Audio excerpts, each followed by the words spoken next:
Welcome, welcome, welcome back to another episode of College Profits. I'm your host, Ant, and seated alongside me is my co-host, JR. I'm back. And college football. We're back. It's the beginning of the college football season. Very exciting.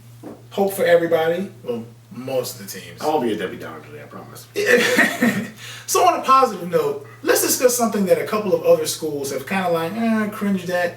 And I think moving forward in the college football playoff, it might be a small situation or a hindrance. Notre Dame. Now, as most college football fans know, they're not really aligned with a conference in football, but yet in basketball and baseball, they've joined a conference. Volleyball, all the women's sports, they're in a conference. Now, the way the college football playoff is set up, the committee who decides on who gets what seed and how each team is being selected has to weigh a lot of different factors. Their schedules, the strength of schedule, their conference, who they play on a consistent basis. Did that team win their conference championship game outright? Are they their conference champion outright? I mean, there are a lot of schools that got left off the list. I mean, everyone remembers the big debate between TCU and Baylor. But how is it that Notre Dame keeps sliding under the radar? Well, I think part of it has to do with the fact that they are pretty defiant, and they don't want to be part of a conference. And to a degree, it doesn't work in their favor, as we can see. But I think it's actually pretty. I think it's an advantageous position because their out-of-conference schedule is usually pretty strong. I mean, they play USC every year. They got Tech on the schedule. They play Navy, who's probably out of all the military schools, always plays decent. They always get 8-9 wins every year for as long as I can remember. They've always been a pretty solid team. They play, I'm trying to think, they play Michigan State. I mean, they play all those teams that are nearby. They're actually pretty decent.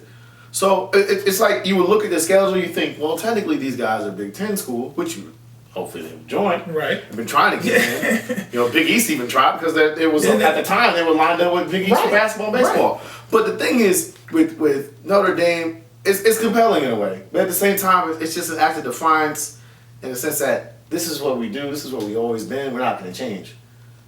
How it's going to affect them in the playoffs, I mean, if they're going to weigh the conference championship heavily, it's going to hurt them.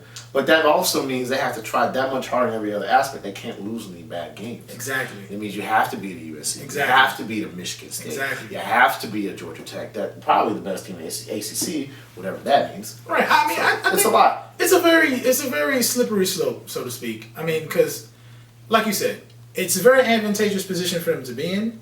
But then on the other hand, because they're in that advantageous position, they are allowed the ability to pick and choose who they play and when they play them. Right. And if you have a set conference schedule, I mean, you only get 3 opponents, as to whereas Notre Dame is picking 10. Right. So we'll see once this thing winds down. Is that going to be a moot point once the season's over? So don't go anywhere over the break. We'll be right back.